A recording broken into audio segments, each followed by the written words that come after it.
home alone is supposed to be peaceful, until you realize you're not actually alone.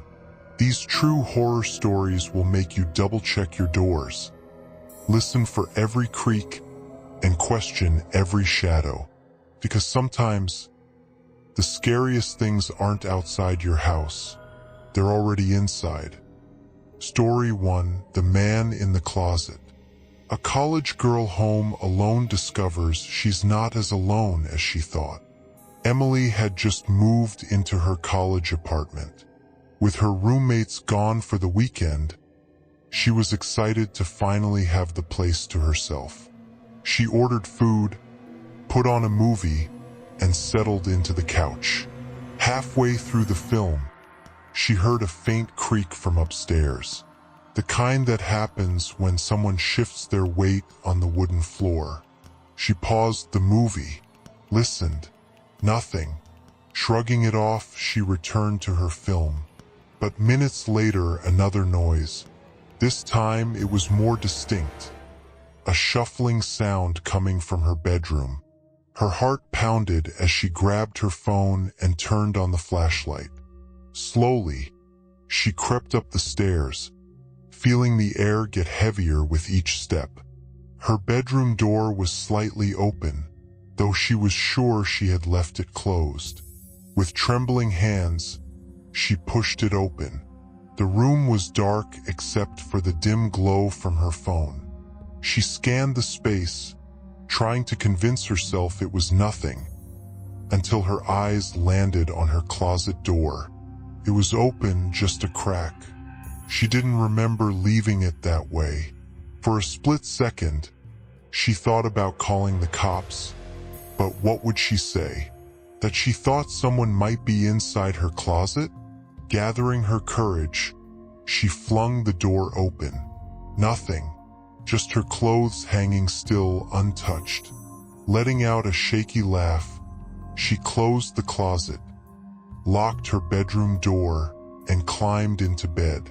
Maybe she was just paranoid. At 3:47 a.m., a sudden noise jolted her awake. The sound of a door creaking open. Her closet door. A dark figure was crawling out. She didn't have time to think. She screamed and ran for the door, barely managing to unlock it before tearing down the hallway.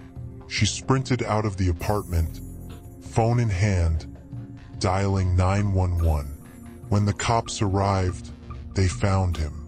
A homeless man had been living inside her closet for days, hidden behind her clothes, watching her. And the worst part?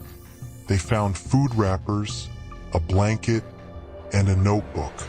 Inside the notebook were pages filled with notes about her daily routine. And on the last page, scribbled in shaky handwriting, "Soon." Story 2: The Basement Window. A boy home alone realizes someone is inside, and they know he's alone. 13-year-old Alex hated being left home alone, but his parents insisted he was old enough. "Just lock the doors and don't answer for strangers," they told him. It was a normal evening until he heard tapping. It was faint, coming from the basement. At first, he thought it might be the pipes. But then it happened again. More rhythmic this time. Tap, tap, tap. He slowly crept toward the basement door and peered down into the darkness. Nothing. But then his blood ran cold. At the very bottom of the basement stairs was a small window. And behind that window, pressed against the glass, was a face. A pale, gaunt face with wide, staring eyes. Alex's breath caught in his throat. The man outside didn't move, just stared through the glass, unmoving, unblinking. Alex turned and sprinted to the kitchen to grab the house phone. His hands shook as he dialed 911. 911, what's your emergency? There's a man outside my basement window, Alex whispered. He's just standing there. Stay on the line. the operator instructed. "Help is on the way." Alex stayed in the kitchen, heart pounding, glancing toward the basement. The tapping had stopped. Then footsteps, not from outside, from inside the house. Alex turned just in time to see the basement door creak open. The man had already gotten in. He didn't remember dropping the phone, only running. He tore out the front door, screaming just as the police pulled up. They searched the house and found the basement window open. The lock had been broken. Whoever the man was, he had waited until Alex was distracted on the phone to crawl inside. And the scariest part? They never found him.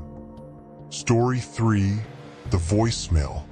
A girl receives a chilling voicemail, left by her own voice.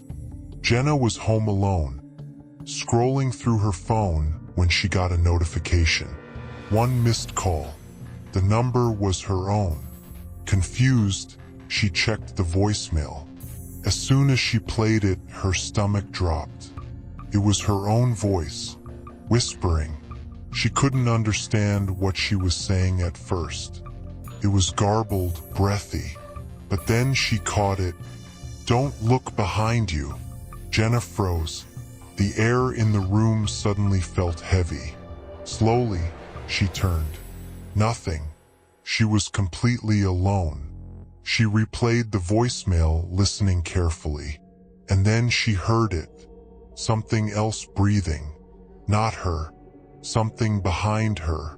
She grabbed her keys and bolted out of the house. The police arrived an hour later. They searched the house but found nothing. No signs of forced entry. No evidence of anyone else being there. They told her it was probably a glitch. But Jenna knew the truth. Because when she played the voicemail one last time, she heard something she hadn't noticed before. At the very end of the recording, right before it cut off, a male voice whispered, "See you soon."